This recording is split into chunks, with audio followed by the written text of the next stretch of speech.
The communication screen flickered in the dim council chamber. Ambassador watched the message play for the fourth time. His three-fingered hands shook as he paused the recording. The screaming had stopped 3 days ago from the mining colony. That was worse than the screaming. "They are all dead or taken," council member said quietly. His blue skin had turned pale. "The do not leave survivors, they take slaves."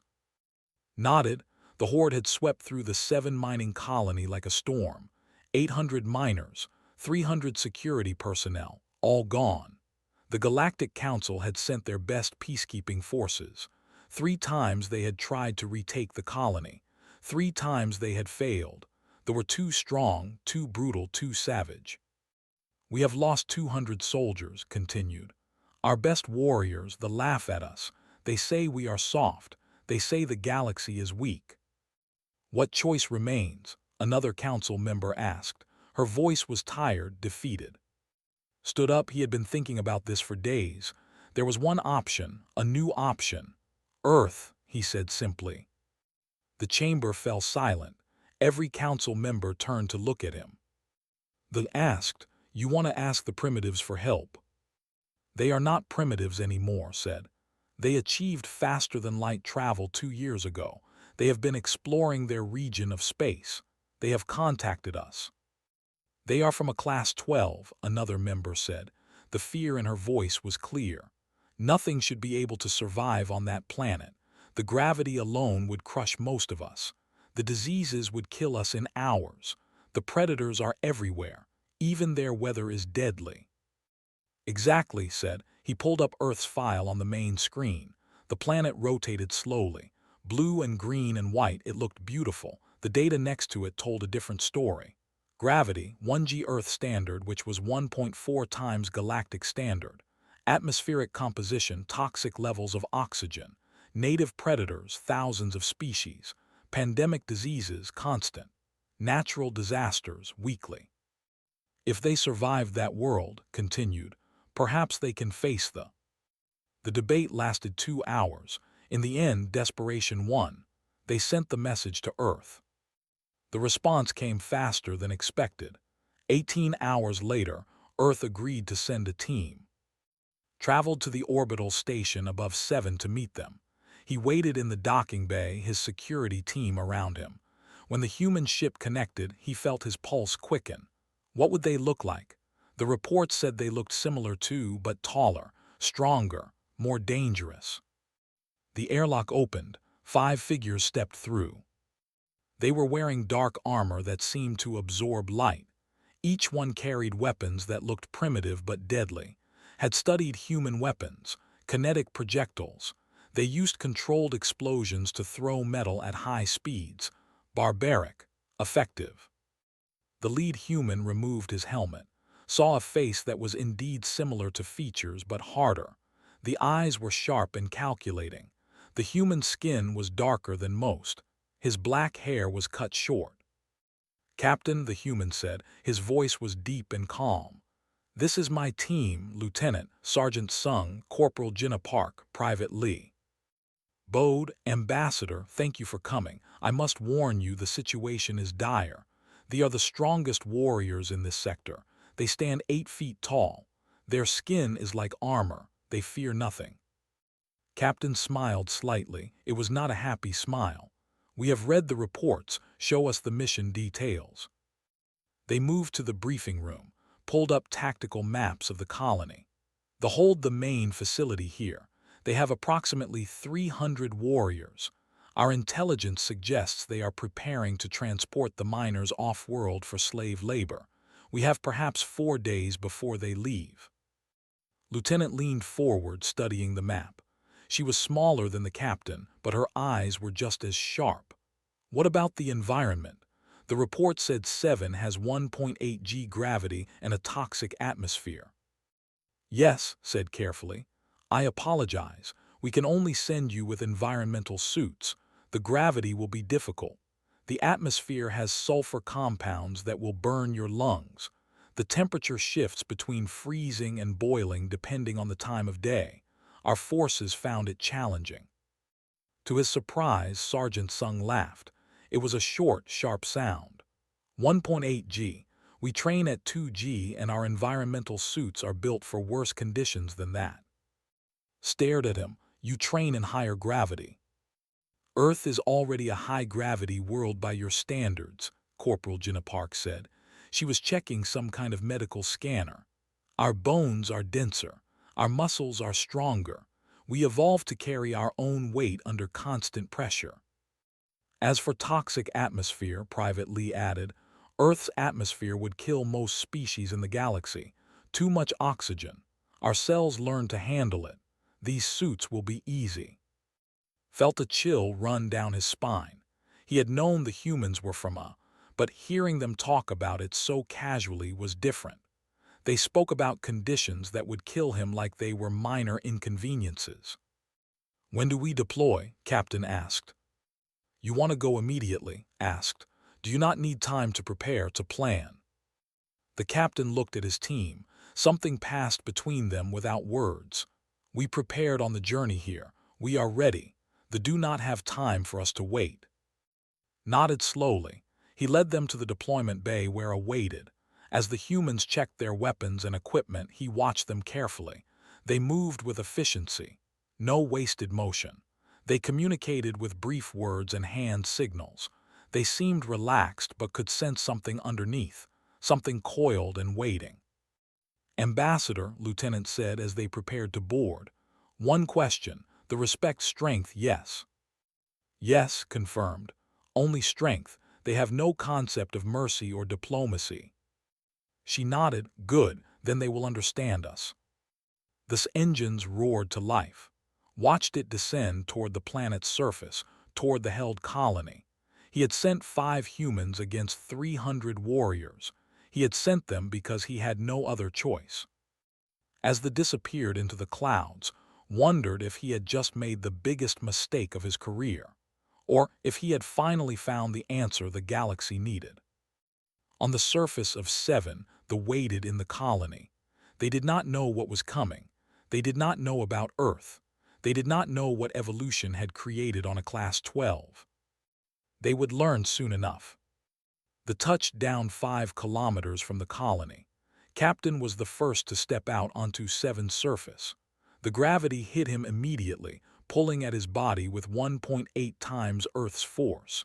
He adjusted his stance and breath normally. His team followed behind him.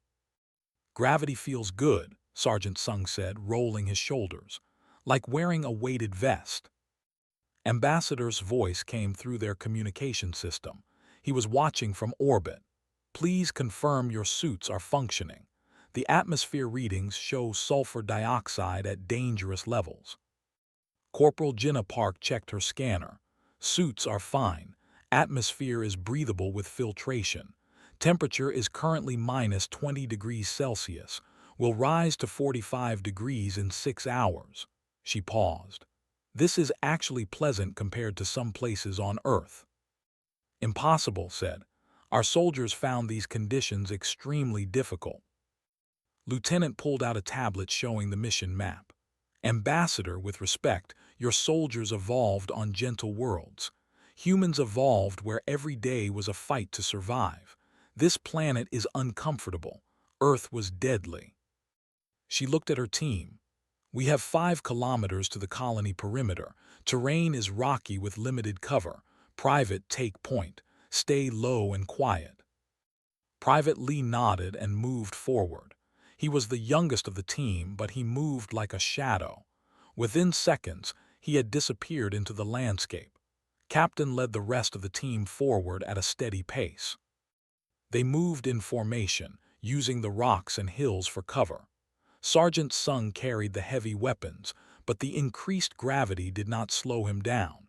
They covered the 5 kilometers in 40 minutes, completely silent.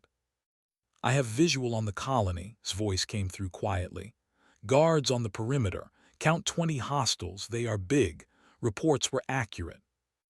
We see them, confirmed. She was looking through her tactical scope.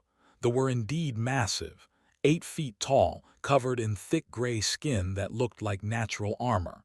They carried large weapons and moved with confidence. They do not appear alert, Captain observed. They think they are safe. Orders, Captain, Sung asked. His hand rested on his heavy rifle. Study the enemy positions. We go quiet for now. Take out the perimeter guards without alerting the others. You and take the north side. Jinnah and I will take south. No gunfire unless necessary. The team split up, watched through his scope as and approached their targets. The two humans moved from shadow to shadow, using the rocks perfectly. The guards never saw them coming. Reached her target first. There was nearly twice her size, but she moved with trained precision. A blade flashed in the dim light. The fell silently, took down his target moments later. On the south side approached his guard. There was looking out toward the horizon, completely unaware. Moved behind him, his steps silent despite the rocky ground. His blade found the weak point in the neck. The warrior dropped. North side clear, reported. South side clear, confirmed. Perimeter is ours, moving to the main facility. From orbit, Ambassador watched in stunned silence. How did you move so quietly? They have excellent hearing. They should have detected you. Humans are persistent hunters, Ambassador, Corporal Jinnah explained as she moved forward. We evolved to track prey over long distances, to move quietly, to strike from surprise. It is in our nature. The team reached the main facility. It was a large structure made of metal and stone. Lights glowed from inside. They could hear voices, rough and loud. I count approximately 100 hostiles inside, said, checking her scanner. More in the secondary buildings. The miners are being held in the lower levels. We need to draw them out, decided. Fighting in close quarters with that many enemies is not ideal.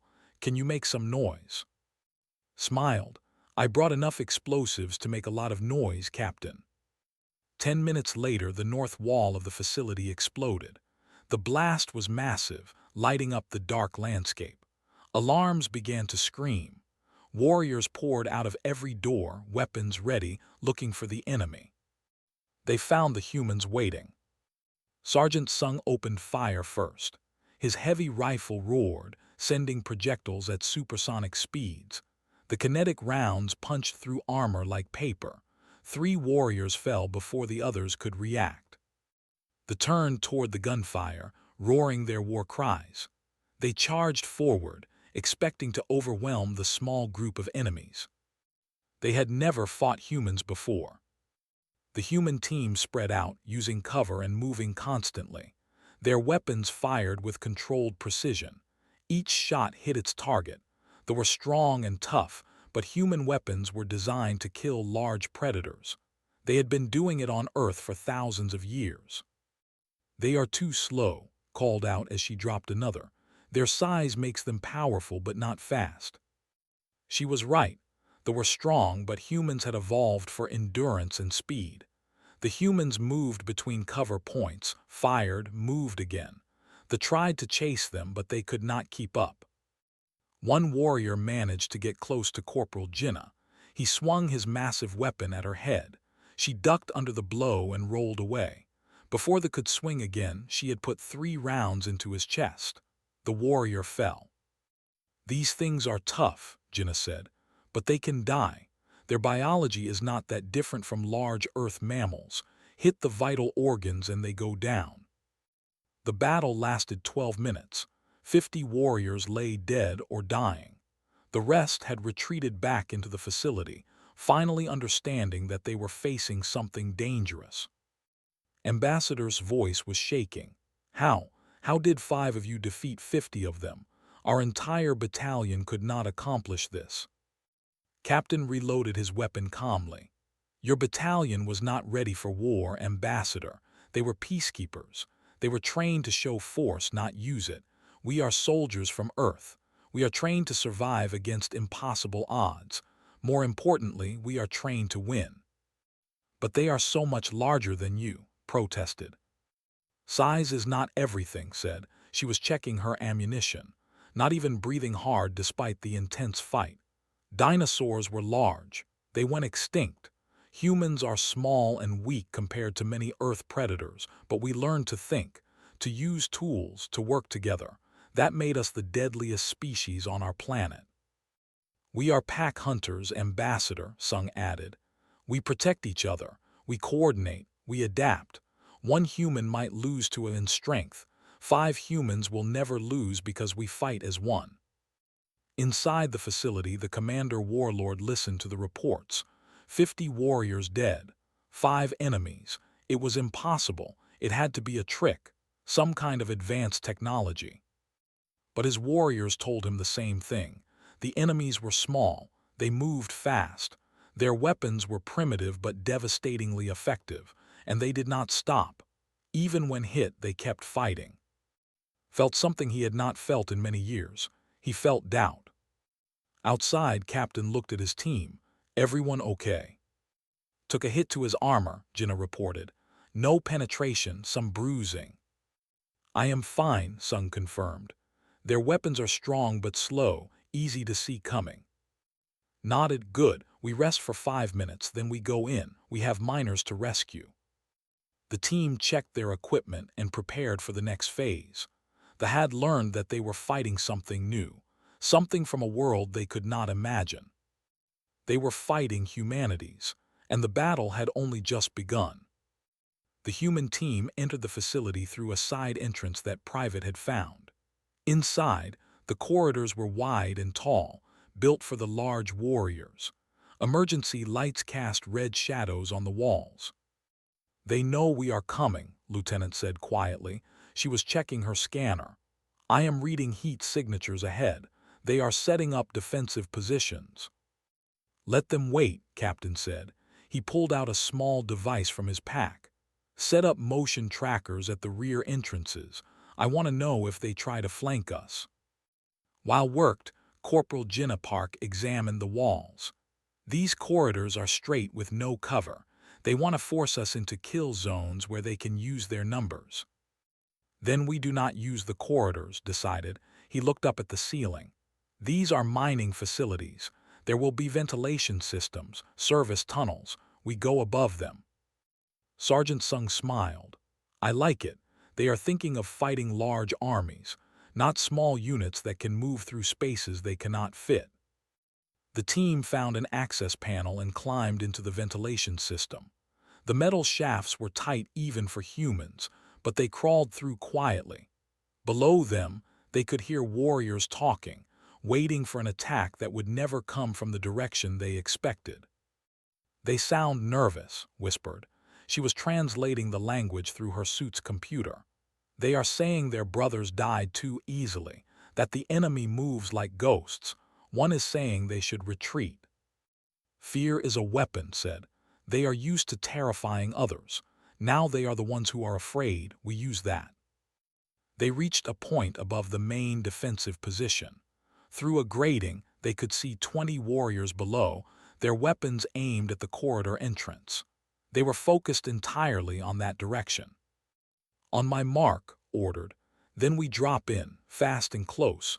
Do not give them time to use their size advantage. He counted down with his fingers. 3, 2, 1. 4 grenades dropped through the grating.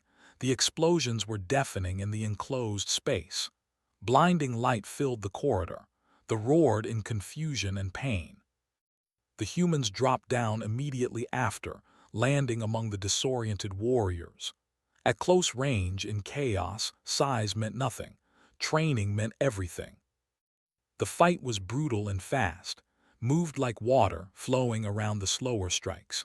Her blade found weak points in their armor. Sung used his strength and weight to knock warriors off balance before finishing them. Jinnah fought with clinical precision, targeting nerve clusters and vital organs. Captain faced 3 at once. They swung their weapons in wide arcs trying to crush him. He ducked, rolled, and moved into their reach where their long weapons were useless. His combat knife flashed 3 times. 3 fell. In 90 seconds, 20 warriors were down. The humans had some cuts and bruises, but nothing serious. They are too dependent on strength, Sung observed, wiping blood from his knife. They never learned to fight smart, just to fight hard. From orbit, Ambassador was recording everything. He had to show the council. They would not believe it otherwise. 5 humans had just defeated over 70 warriors, the best warriors in the known galaxy. This is not possible, whispered to himself. They are not using advanced technology, just tactics and speed, and he stopped. He finally understood. They are predators, true predators. The team moved deeper into the facility. They reached a large hall where the miners were being held. But between them and the miners stood Warlord himself, surrounded by 30 of his best warriors. Was even larger than the other, nearly 9 feet tall, covered in scars from 100 battles. His armor was decorated with trophies from defeated enemies. He held a massive blade in one hand. So, said in surprisingly good galactic common language, the tiny ones who think they are warriors. You have killed many of my soldiers. I admit, I did not expect such skill from creatures so small. Captain stepped forward. Release the miners, leave this planet, you have lost. Laughed, it was a deep rumbling sound. I have lost, I still have 30 warriors, you are 5, and you are tired, I can see it, you breathe heavy, you bleed, you are at your limit. We are human, said simply. This is not our limit, this is just the beginning. Laughter stopped. There was something in the small warrior's eyes that made him uncomfortable, a certainty, a coldness. You think you can defeat me? I have fought for 40 years, I have killed thousands. What are you? I am a human who has fought to survive every day of my life, replied. On a planet that tried to kill me from birth, against predators that could tear me apart, against diseases that could end me in hours, against weather that could freeze or burn me, I am still here. Can you say the same? Roared and charged. His massive blade swung down with enough force to split stone, moved aside at the last moment. The blade crashed into the floor where he had been standing. The warlord was fast for his size, but was faster. He had evolved from prey animals who had to outrun predators. He had evolved from hunters who chased prey for hours without stopping. Speed and endurance were in his blood. Swung again and again. Each swing could kill, but each swing missed. Moved like he was dancing, staying just out of reach. He was studying his opponent, learning patterns, finding weaknesses. Stand still and fight, roared. Why? Asked. He was breathing hard but steadily. This is how humans fight. We do not match strength against strength. We use what we have, speed, intelligence, patience. He darted in and his knife found a gap in his armor. A small cut appeared on the warlord's leg. Barely felt it but saw what he needed. The armor had weak points. Attacked with renewed fury but now was striking back. Small cuts, one after another. None were fatal but they added up. Blood began to flow, was slowing down. What are you? Panted.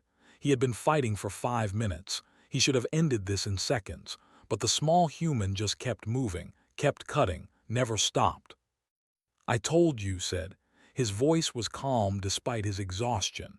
I am human. We are persistence hunters. We chase our prey until it cannot run anymore. We do not stop. We never stop. Understood then. This was not about strength.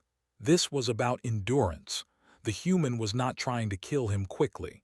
The human was wearing him down, like hunting an animal until it collapsed from exhaustion. He had become the prey. Attacked one more time, putting all his remaining strength into a final strike. Stepped inside the attack and drove his knife up under the warlord's arm, between the armor plates, straight into the heart. Fell to his knees. He looked at the small human standing before him. Your world, he gasped. What kind of world creates hunters like you? A hard one, said quietly. The kind that does not forgive weakness. The kind that made us strong because anything else meant death. Fell forward, dead. The remaining warriors stared in shock. Their warlord, their strongest fighter, defeated by a creature half his size. For the first time in their history, they felt true fear. Drop your weapons, Lieutenant ordered, or join your warlord. The weapons clattered to the floor. The warriors surrendered. Sergeant Sung moved to release the miners. They stumbled out of their cells, weak and scared. When they saw the 5 humans standing among the bodies of their captors, they could not believe it. "5 of you," one miner whispered. "Only 5. 5 is enough," Corporal Jinnah said, "when those 5 are from Earth." Ambassador's voice came through, full of awe and fear. "Captain, the Council is watching this broadcast. They want to know. What are humans? What did your world make you?" Looked at his team. They were tired, bleeding, and bruised, but they were alive. They had won. "We are what happens," he said, "when evolution does not let anything survive unless it becomes the most dangerous thing on the planet. We are Ambassador, and now the galaxy knows it." The miners were safe, but the mission was not over. Captain stood in the main hall, looking at the tactical map that Lieutenant had pulled up. Approximately 150 warriors had retreated from the colony.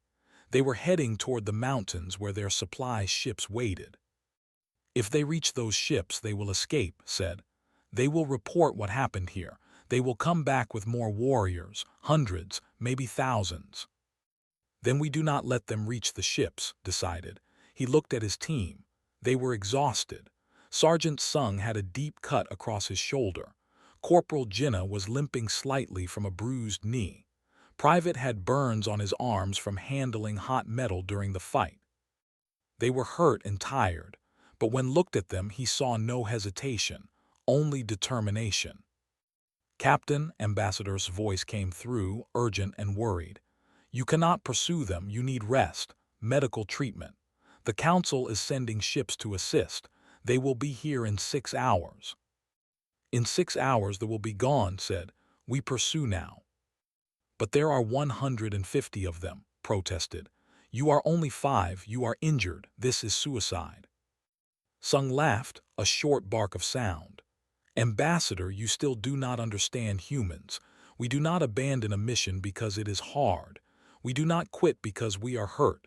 That is not who we are." "Besides," Jinnah added as she checked her medical supplies, "humans have hunted as packs for thousands of years. When the pack hunts, every member has a role. We cover each other's weaknesses. We are stronger together than any of us are alone." "Turn 2, can you track them?" Nodded. "They are not trying to hide. They are running scared. They left a trail a child could follow. They are in the mountain pass heading northeast." "Good, we leave in 5 minutes. Everyone check weapons and gear." The team prepared quickly and efficiently. They had done this hundreds of times in training and dozens of times in real combat. Each person knew their role without needing to be told. They left the facility and headed toward the mountains. The sun was setting on 7 and the temperature was dropping fast. Within an hour, it would be below freezing.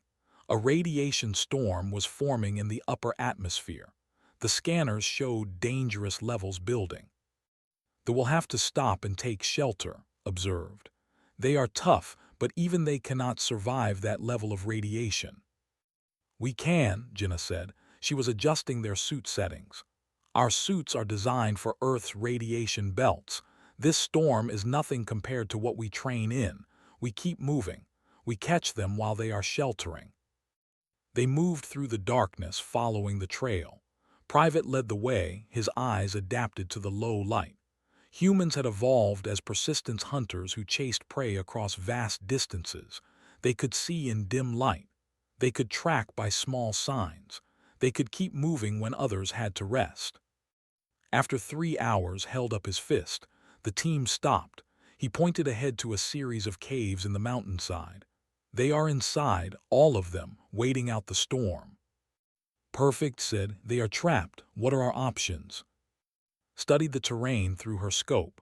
"The caves have 3 entrances. We can cover all of them with 5 people. We wait until the storm passes, then we finish this." But fate had other plans. A piece of debris from the storm, superheated by atmospheric friction, struck the mountainside above them. Rock and ice began to fall. The team scattered, but Jinnah was too slow. A large boulder caught her leg, pinning her to the ground. She screamed. The sound cut through the team like a knife. Jinna, Sung was already running toward her and followed immediately.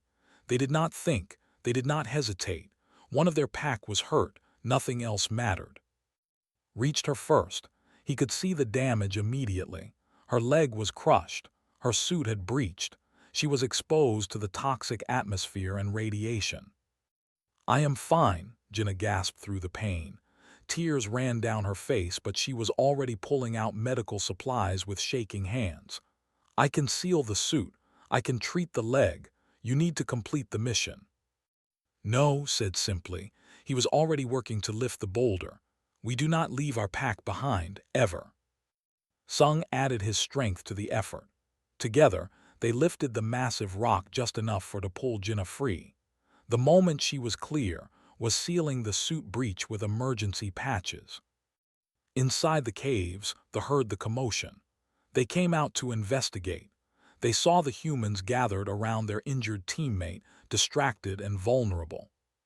"Attack," one of them shouted. "They are weak, kill them now." 50 warriors charged out of the caves toward the human position. Ambassador watched from orbit in horror. "Captain, hostiles approaching. You need to retreat." "No," said again. His voice was cold, focused. He stood up, his weapon ready. Sung and positioned themselves between the approaching and Jinna, finished sealing the suit and joined the defensive line. "They hurt one of ours," Sung said quietly. The pleasant, joking tone was gone from his voice. What remained was something primal, dangerous, bad choice. They expected the humans to run, or to fight desperately. What they did not expect was for the humans to attack. And his team charged forward to meet the enemy. There was no fear in their movements, only cold, calculated fury. They fought with a ferocity they had never seen before. Humans were pack animals. They protected their own with a loyalty that went beyond logic or reason. An injured pack member did not make them weak. It made them deadly. The battle was savage. The humans gave no ground. Every who tried to reach Jinna died, moved through the enemy like a storm, his weapons firing with mechanical precision. Sung roared with each kill, his anger making him stronger, and worked together perfectly, covering each other's backs. "They are not fighting to win," one warrior said to another, terror in his voice. "They are fighting to kill, to protect. They are like the war beasts from the old stories." "They are not beasts," another replied, backing away. "Beasts can be reasoned with. These are something worse." The humans pushed forward, driving the back toward the caves. 50 became 40. 40 became 30. They broke and ran back into the caves. "Hold position," ordered. His team formed a defensive circle around Jinna. They were breathing hard, covered in blood and dirt, but they were unbroken. Jinna had finished treating her leg. The pain medication was working, but her face was pale. "I can walk," she said. "Not well, but I can move." "You do not have to," Sung said gently. His voice was soft again now that the immediate danger had passed. "I will carry you." "You need both hands for fighting," Jinna protested. "Then we'll take my heavy weapon," Sung replied. "We adapt, that is what we do." They rearranged their gear. Sung carefully picked up Jinna and secured her on his back. She protested, but he ignored her. The team reformed and continued toward the caves. Inside, the remaining warriors huddled together. They had seen what the humans were capable of. They had seen the fury that came from threatening the pack. They were not warriors anymore. They were prey. "We surrender," one of them shouted in Galactic Common. "Please, we surrender, do not kill us." The humans entered the caves cautiously. They had thrown down their weapons and knelt on the ground, their heads bowed. "Why do you surrender now?" asked. "You outnumber us, you are stronger." "Because you do not fight like soldiers," the warrior replied. His voice shook. "You fight like demons. You protect each other with a fury we cannot match. We were wrong. Earth is not just it is a world that makes monsters." "We are not monsters," said quietly. He looked at his team. at Jinnah hurt but alive, at who had carried her without complaint, at and who had fought beside him without question.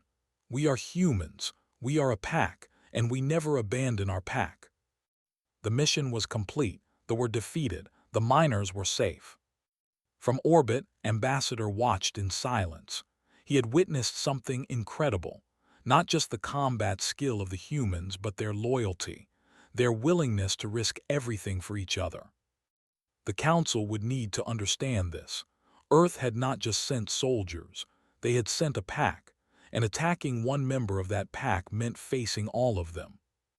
The galaxy had learned a new truth. Humans were, but more than that, they were pack hunters who would die for each other, and that made them more dangerous than any weapon. 1 week later, Captain stood in the Galactic Council chamber. It was a massive room, with seats arranged in a circle rising up toward the domed ceiling. Representatives from 200 species watched him from those seats. The chamber was silent. Lieutenant stood beside him, her posture straight and professional. Their dress uniforms were simple compared to the elaborate robes and armor of the alien dignitaries, but they stood with quiet confidence. Ambassador approached the center podium. Honored council members, I present Captain and Lieutenant of Earth. They led the mission to rescue the miners from 7. All 800 miners were recovered alive. The threat has been neutralized. A murmur ran through the council. Council member stood from his seat. 5 soldiers, 5, against over 300 warriors. The recording we watched was difficult to believe. How is this possible? Stepped forward. We trained for it, we prepared for it, and we executed the mission as planned. But they are the strongest warriors in known space, another council member said. Her voice carried disbelief. Our best battalions could not defeat them. You are from a newly contacted world. You have only had faster-than-light travel for 2 years. How can you be so effective? With respect, said, your battalions were not trained for war. They were trained for peacekeeping. There is a difference. And more importantly, added, they were not from Earth. Leaned forward in his seat. Explain. We have studied your world's data. We understand it is classified as a Class 12, but what does that truly mean? Took a breath. It means that Earth tried to kill us every single day for millions of years. The gravity is crushing by galactic standards. The atmosphere is toxic to most species. Predators evolved that could tear us apart. Diseases that could end us in hours. Weather patterns that could freeze or burn us. Earthquakes, volcanoes, hurricanes, floods. Our planet was actively hostile to life. Many worlds have challenges, said. Not like Earth, replied. She pulled up a display showing Earth's evolutionary history. On most worlds, evolution creates specialists, species that adapt to specific environments. Earth created generalists, species that could adapt to everything because nothing was stable, nothing was safe. The display showed images. Early humans running across plains, chasing prey for hours. Humans climbing mountains and crossing frozen wastelands. Humans surviving in deserts and jungles and Arctic ice. We evolved as persistence hunters, continued. We ran our prey to exhaustion over distances of dozens of kilometers. We developed the ability to sweat to cool ourselves while running. Our prey would overheat and collapse. We just kept moving. You evolved to chase things until they died from exhaustion. A council member asked, horror clear in her voice. Yes, confirmed. And we evolved other traits. We can throw objects with incredible accuracy and force. No other species can do this like humans can. We developed complex communication to hunt in coordinated packs. We learned to use tools to overcome our physical weaknesses. Most importantly, we developed loyalty to our pack members that goes beyond logic. She looked at, on Earth, a pack member who is injured is not abandoned. The pack protects them, carries them, dies for them if necessary. This is instinct for us. It is who we are. The chamber was silent. The council members looked at each other uncomfortably. You are saying, said slowly, that your entire species evolved specifically to survive impossible conditions. Not just survive, said, to dominate. Humans became the apex predator on Earth. Every other large predator learned to fear us. We did not do this through strength or size. We did it through intelligence, endurance, cooperation, and the absolute refusal to give up. Ever. A council member from a water world spoke up. This is deeply disturbing. You describe yourselves as if you are weapons, not people. We are people, said firmly. We have art and music and literature. We love and laugh and dream. But we also have the capacity for violence when necessary. Earth taught us that survival sometimes requires being the most dangerous thing in the room, not because we want to be, but because anything else means death. The council chambers erupted in debate. Some members were afraid. Others were impressed. Some demanded that Earth be quarantined. Others argued that humanity could be valuable allies. Council member called for order. Enough, we must make a decision. The question before us is simple. Do we accept Earth into the Galactic Council? Do we embrace these? They saved 800 lives, one member argued. Our own forces failed 3 times. They succeeded. We owe them gratitude. They are too dangerous, another countered. What happens when their interests conflict with ours? Will they turn those abilities against us? Raised his hand for permission to speak, nodded. Council members, said, his voice carrying clearly through the chamber. I understand your fear. We are different from you. Our world made us hard, made us capable of violence. But Earth also taught us something else. It taught us the value of cooperation, of loyalty, of protecting those who cannot protect themselves. He gestured to the display showing the rescued miners. You think we are weapons. Maybe we are. But weapons have no choice in how they are used. We have a choice. We choose to stand with those who stand with us. We choose to protect the innocent. We choose to fight against those who prey on the weak. Stepped forward. They were the strongest warriors you knew. They respected only strength. They took what they wanted by force. We showed them that strength alone is not enough. Intelligence matters. Strategy matters. Loyalty matters. These are human values. These are what make us effective. But will you follow council law? Asked. Will you accept our authority, or will you do as you please? We will follow just laws, replied. We will work within the system, but we will not stand by and watch innocents suffer while bureaucracy debates. That is not who we are. If you want us as allies, you need to understand that about us. The debate continued for hours, finally called for a vote. The vote was close, but in the end the council decided Earth would be accepted, but with conditions. Addressed the chamber. Earth is hereby welcomed into the Galactic Council. However, we propose a special arrangement. Human military forces will serve as a specialized unit for situations that require unconventional solutions, situations where standard peacekeeping forces are inadequate. You want us to be your soldiers, said. It was not a question. We want you to be our specialists, clarified. When diplomacy fails, when standard military force is insufficient, when the impossible must be accomplished, we want humans to lead those missions. Considered this. We accept, but on one condition. We choose which missions we take. We will not be used for wars of conquest or political games. We fight to protect, not to oppress. Looked at the other council members. They nodded. Agreed. This will be known as the Accord. Earth provides specialized military support. In return, you receive full council membership, access to our technology and our protection. One more thing, added. Any species who serves alongside humans must understand our pack mentality. We protect our own. If someone is willing to fight beside us, we will die for them. We expect the same loyalty in return. That seems reasonable, said. You do not understand, said seriously. It is not negotiable. It is instinct. If you betray a human's trust, if you abandon a human's pack mate, humans will never forget, never forgive. They learned this. They hurt one of our team.